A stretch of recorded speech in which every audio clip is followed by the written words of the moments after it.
எல்லாருக்கும் வணக்கம். இன்னைக்கு நாம ஆன்மீக ஆற்றல பத்தி ஒரு ரொம்ப சிம்பிளான மாடர்ன் உதாரணம் வச்சு புரிஞ்சுக்க போறோம். இது நம்மளோட உள் சக்திய பத்தி ஒரு புது பார்வைய நமக்கு கொடுக்கும். உங்க வாழ்க்கையில இருக்கிற பல கேள்விகளுக்கு இதுல பதில் இருக்கலாம். வாங்க ஆரம்பிக்கலாம். நம்மள நிறைய பேர் இந்த கேள்விய நமக்குள்ளே அடிக்கடி கேட்டுக்கிறோம் இல்லையா? வாழ்க்கை ஏன் இவ்ளோ கஷ்டமா இருக்கு? ஏன் இவ்ளோ போராட்டமா இருக்கு? இந்த உணர்வு எங்கிருந்து வருதுன்னு தான் நம்ம இன்னைக்கு பார்க்க போறோம்.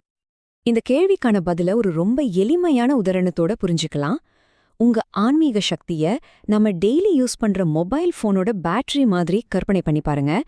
இந்த ஒரு சின்ன ஒப்பீடு தான் நம்மளோட பல குழப்பங்களுக்கும் ஒரு தெளிவை கொடுக்க போகுது. சரி, இப்போ முதல் பகுதிக்குள்ள போலாம்.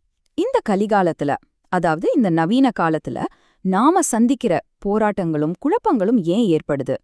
சொல்லப்போனா இது எல்லாமே நம்ம ஆன்மீக பேட்டரியோட சார்ஜ தொடர்ந்து குறைஞ்சிட்டே வரதுக்கான அறிகுறிகள் தான்.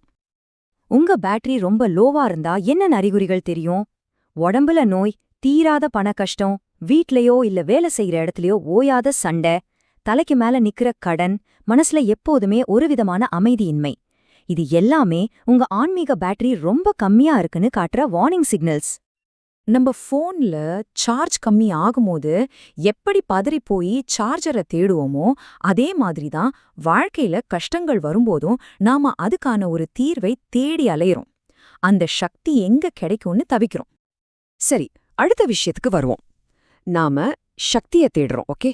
ஆனா நாம வழக்கமா பண்ற தனிப்பட்ட வழிபாடுகள், பூஜைகள் எல்லாம் ஏன் ஒரு முழுமையான ரிசல்ட்ட கொடுக்கறதில்ல? இங்கதான் ஒரு முக்கியமான சிக்கல் இருக்கு. இந்த சார்ட்ட பாருங்களேன், விஷயம் ரொம்ப தெளிவா புரியும். தனிப்பட்ட வழிபாடு நமக்கு வெறும் 20% சக்தியை மட்டும்தான் கொடுக்குது.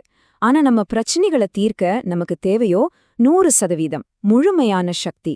இந்த 80% பற்றாக்குறைதான் நம்மளோட தொடர் கஷ்டங்களுக்கு உண்மையான காரணம். இந்த இடத்துல கர்மாவை ஒரு ஆன்மீக கடன் மாதிரி பார்க்கலாம். யோசிச்சு பாருங்க, வெறும் 10 இல்ல 20% சார்ஜ் வச்சுக்கிட்டு ஒரு பெரிய கடனை அடைக்க முடியுமா? முடியாதுல்ல. அதனாலதான் ரொம்ப பக்திமான்கள் கூட தொடர்ந்து கஷ்டப்படுறாங்க. அவங்க கர்மா முழுசா தீராம அப்படியே நிக்குது. இந்த கொஞ்ச நஞ்ச சக்திய வச்சுக்கிட்டு இந்த கோயில் அந்த கோயிலுன்னு அலையறது, சார்ஜ் இல்லாத போனை வச்சுக்கிட்டு சார்ஜர் தேடி ஊர் சுத்துற மாதிரிதான். அது நம்மள சோர்வாக்கி நேரத்தை வீணடிக்குமே தவிர ஒரு முழுமையான பலனை கொடுக்கவே கொடுக்காது. அப்போ இதுக்கு என்னதான் தீர்வு? இந்த எனர்ஜி கேப்பை சரி செய்யக்கூடிய அந்த முழுமையான பவர் சோர்ஸ் எது? வாங்க இப்போ அத பத்தி பாப்போம். பதில் சிம்பிள். 100%, 100% முழுமையான பவர்ஃபுல்லான சார்ஜ். தனிப்பட்ட வழிபாட்டால முடியாதத கூட்டு பிரார்த்தனை சாத்தியமாக்குது. அது உங்க ஆன்மீக பேட்டரிய முழுசா 100% சார்ஜ் பண்ணுது. இந்த ஸ்லைட்ல இருக்கிற வாசகம் இந்த உண்மையை எவ்ளோ அழகா சொல்லுது பாருங்க. கூட்டு பிரார்த்தனையோட சக்திக்கு இந்த உலகத்துல ஈடா வர எதுவுமே கிடையாது. இது ஒரு தனிநபரோட சக்தியை விட பல 100 மடங்கு அதிகம். இப்போ இந்த ரெண்டுக்கும் இருக்கிற வித்தியாசத்தை தெளிவா பார்க்கலாம். ஒரு பக்கம் தனிப்பட்ட வழிபாடு வெறும் 10-20% பலனை கொடுத்து கர்மாவை அப்படியே விட்டுடுது. அதனால நம்ம தேடல் தொடர்ந்துகிட்டே இருக்கு. ஆனா இன்னொரு பக்கம் கூட்டு பிரார்த்தனை 100% சக்தியை கொடுத்து உண்மையான ஞானத்தையும் தெளிவான புரிதலையும் நமக்கு கொடுக்குது. இதுதான் ரொம்ப ரொம்ப முக்கியமான பாயிண்ட். சரி, 100% சார்ஜ் கிடைச்சிடுச்சு. அடுத்து என்ன? இந்த முழுமையான சக்தி நம்ம உடம்புக்குள்ள அப்படி என்னதான் மேஜிக் பண்ணுது? வாங்க நம்ம உள்கருவியை எப்படி ஆக்டிவேட் பண்றதுன்னு பார்க்கலாம். நம்ம ஒவ்வொருத்தருக்குள்ளேயும் கடவுள் நம்ம முதுகெலும்புல ஒரு டிவைன் டிவைஸ வச்சிருக்காராம். அதோட பேர் தான் குண்டலினி. இதுதான் உண்மையான ஞானத்தை திறந்து வைக்கிற சாவி. ஆனா ஒரு சின்ன சிக்கல். இது வேலை செய்யணும்னா இதுக்கு முழுமையான சக்தி, அதாவது 100% சார்ஜ் தேவை. இது எப்படி நடக்குதுன்னு கேக்குறீங்களா? ரொம்ப சிம்பிள். 4 ஸ்டெப்ஸ் தான். முதல்ல கூட்டு பிரார்த்தனை நடக்கும்போது சக்தி வாய்ந்த ஒலியலைகள் உருவாகுது. இந்த சவுண்ட் வேவ்ஸ் தூங்கிட்டு இருக்கிற குண்டலினிய தட்டி எழுப்புது. அது மெதுவா மேல எழும்போது உண்மையான ஞானம் நமக்குள்ள பிறக்குது. சரி, ஒருவேளை இந்த உள்கருவியை நம்ம ஆக்டிவேட் பண்ணலன்னா என்ன ஆகும்? நாம பிறப்பு இறப்புங்கிற இந்த முடிவே இல்லாத சைக்கிள்ல மாட்டிக்கிடுவோம். உண்மை என்னன்னு தெரியாததால மத்தவங்க நம்மள ரொம்ப ஈஸியா ஏமாத்திடுவாங்க. எல்லாத்துக்கும் மேல நாம தெரியாமலே மத்தவங்களோட கர்மாவையெல்லாம் நம்ம தலையில சுமக்க ஆரம்பிச்சிடுவோம். சரி, இப்போ நாம கடைசி பகுதிக்கு வந்துட்டோம்.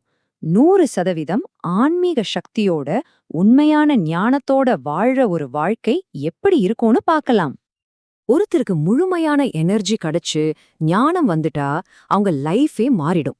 அவங்க உண்மைய தானவே புரிஞ்சுக்குவாங்க. அதுக்கப்புறம் அவங்க கடவுள்கிட்ட போய் எனக்கு அது வேணும் இது வேணும்னு கேட்கவே மாட்டாங்க. தேவைகள், குழப்பங்கள் இது எல்லாத்துல இருந்தும் அவங்க வெளியே வந்துடுவாங்க. மொத்தத்துல நாம இவ்ளோ நேரம் பேசினத ஒரே வரியில சொல்லணும்னா அது இதுதான். முழுமையான ஆன்மீக சக்தி இல்லாம வாழ்றது ஒரு டெட் மொபைல் போனை கையில வச்சுக்கிட்டு யூஸ் இல்லாம சுத்திட்டு இருக்கிறதுக்கு சமம். கடைசியா உங்ககிட்ட ஒரு கேள்வி. தனிப்பட்ட வழிபாட்டோட 20% சார்ஜர் போதுமா, இல்ல கூட்டு பிரார்த்தனையோட 100% பவர்ஃபுல் சார்ஜர் தேவையா? உங்க ஆன்மீக பேட்டரிக்கு எந்த சார்ஜர் வேணும்னு நீங்க தான் முடிவு பண்ணணும். இத பத்தி கொஞ்சம் யோசிச்சு பாருங்க.